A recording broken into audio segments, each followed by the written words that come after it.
Welcome back. It is Marsh and Milton as we wrap up this Super Bowl Eve. Wow, where'd that go?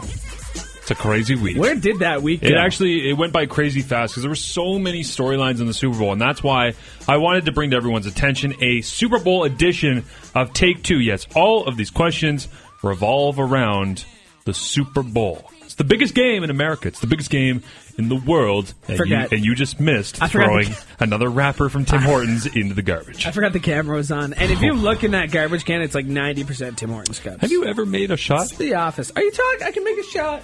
No, we're not doing this now. This is going to turn into repetitive theater. No, it's fine. Miss shot after miss shot after miss shot. We're getting into Take Two right now. Should I no-look it? Okay, okay, just last one.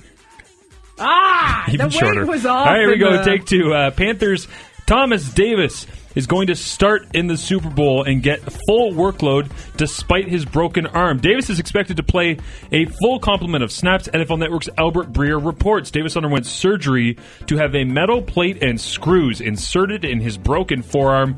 He is expected to wear a special brace on Sunday. Yeah, I would think he would need something like that. He says that he has no feeling of pain since returning to practice. It's pretty fair to question whether or not he's going to last, though. The question is, do you think he plays the whole game? I mean, they can limit his snap count if they want, try to bring him in on first, second down, but I don't see how he gets through this game. This is also a guy who's gone through 3 ACL tears and recoveries, so I don't feel like I'm in a place where I can say, oh, he's not tough enough, he's not going to last, but that's a broken arm, man. Shouldn't be talking. This is what legends are made of. He is going to have the legendary and stupidity are very, very close. I don't know. It's pretty close because Bobby Bond broke his leg, came back. Yeah.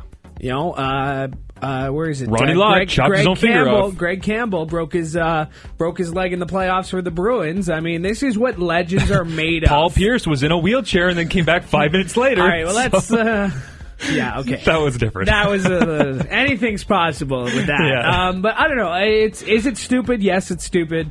But I mean, it's really hard. There are 32 teams, 16 in your conference. You got to make it to the Super Bowl. This could be your last chance. One game. He's had 3 ACL tears. He's never been to a Super Bowl before. I understand why he's doing it. It's just all it takes is one offensive lineman to pull around, catch you at a weird angle, and that thing could be disgusting. And trapped inside the brace. And the guy, I forget who it was. How many screws are there, you said? I think 6. Oh. The guy that was a defensive back for Seattle last year and broke his arm on the first or second drive against the Patriots, and they showed the reverse camera angle. That was bad. That's all I can think about when I think of this. He's going to play well.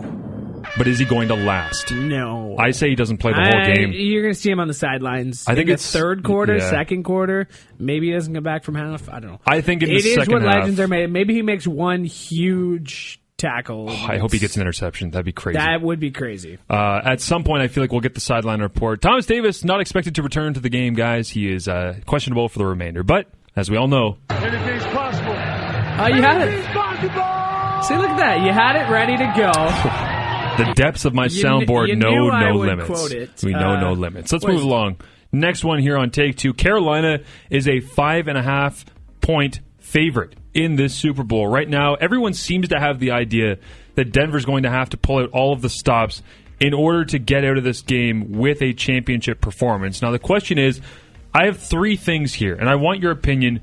What do you think is the most important battle the Broncos must win in order to be crowned champions this Sunday? The 3 things that I brought up: winning the turnover battle, winning the rushing yards total, or having more sacks, getting after the quarterback. What do you think is the number one must-have if the Denver Broncos are going to win? Do they have to get more sacks? Have to get more sacks. Do they have to yeah. win the rushing total, or do they need to win the turnover battle? More sacks, and even if they do have more sacks, I really don't think that will be... Out of the 3 you gave me, yes, I think winning more sacks. Turnover battle is pretty key, too. I mean, how often do you get Cam Newton off his game? We talked about it, and we've talked about it all through the week, that, Carolina Panthers have never really been challenged this season. The closest we kind of saw was Seattle. That second half, Seattle had it, and that second half was... The thing they were non-existent about Arizona. Carolina was gone. Arizona threw. I mean, they Carson Palmer threw the game away. Yeah, but they got an interception at the end of that second quarter, remember, where Cam actually threw a pick. People forget. Yeah, Cam threw a bad interception. You got him off his game. You're like, okay, here's the momentum.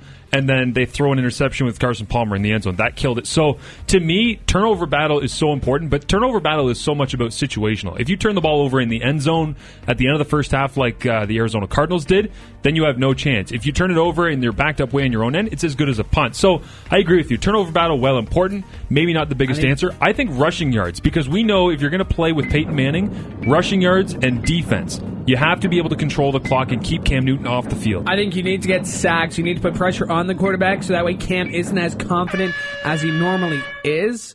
If Cam doesn't have that confidence and, you sack him a couple times, maybe he's looking twice. For the first couple of times, I don't think he'll be looking at all. I think he'll just take off. If Von Miller can get a piece of him once, maybe twice, Von Miller's pretty good. Cam could think twice about his arm and about running. So. I did watch Conan O'Brien play a game of Doom with Von Miller and Josh Norman. Check it out if you haven't seen it. Yeah, it's last year it was Marshawn against Gronk. Yeah, but it was the Mortal Kombat. Yeah, same thing. Bloody video game Doom. All that stuff. Check it out. All right, let's go along here. The Peyton to the Rams is the question mark. Now, I'll admit, this is a day or two old. But I haven't really been able to wrap my head around it because it's so far away from what's important on this specific game. But as the week has gone on, I've become more and more interested because the Rams have had internal discussions about bringing Peyton Manning to Los Angeles should he want to play another season, per a league source. Manning, of course, is still under contract with the Broncos for another year, but Archie Manning said this week he's pretty sure that this is Peyton's last game in Denver regardless of what happens.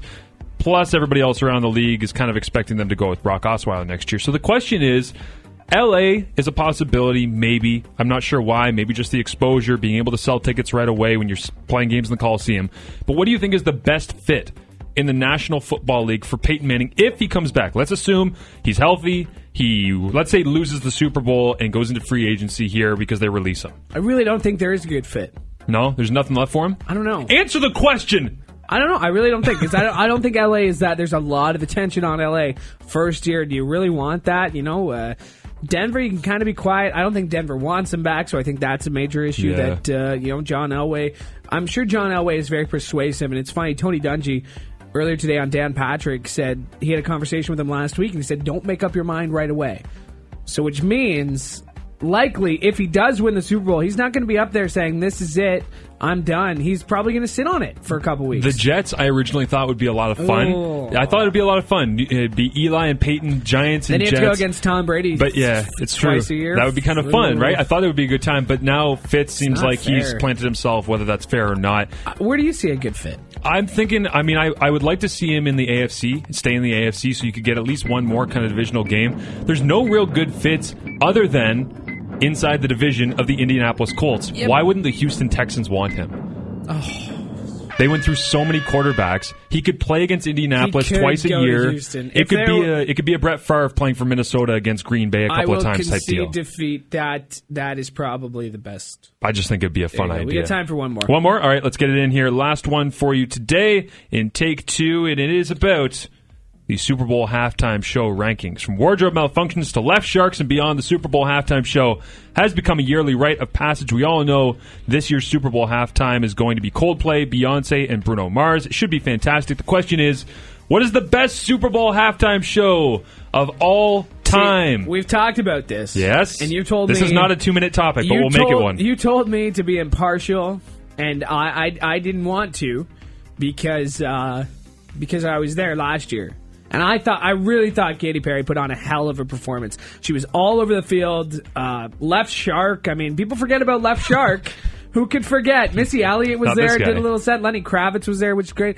You made me look back, and I looked back on a couple of old ones. And the one thing that really stood out to me, the thing I liked about Katy Perry is that it was live. It was all live. Yeah, she wasn't a great dancer.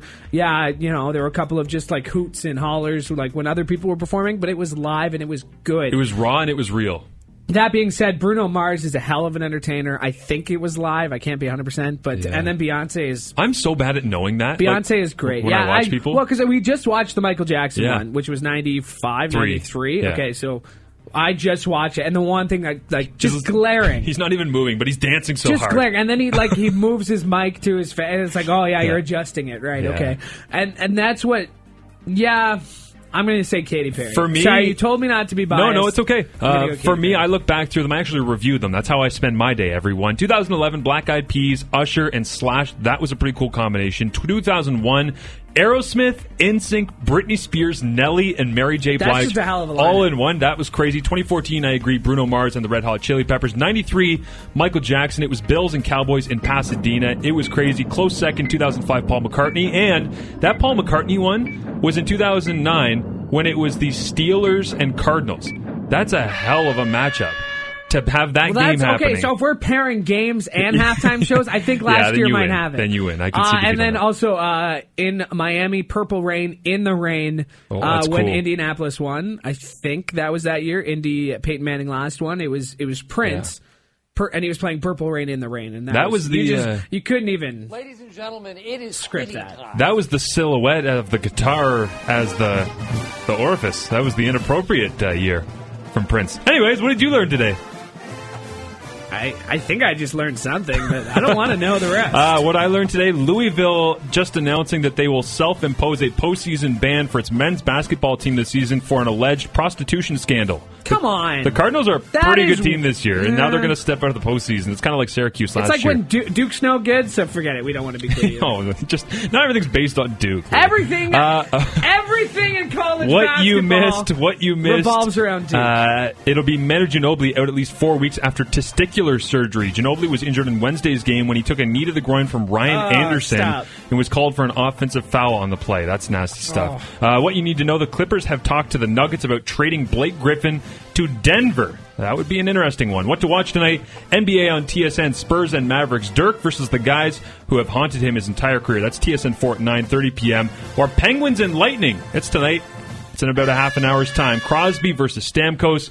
Two guys who will never be Leafs, making Toronto fans angry this evening. Thanks to our guests, Alex Marvez of Fox Sports, Isaiah Thomas of Basketball Lore. Twitter and Facebook is at Marsh and Milton. I'm at TSN_Marsh. He is at Lewis Butko.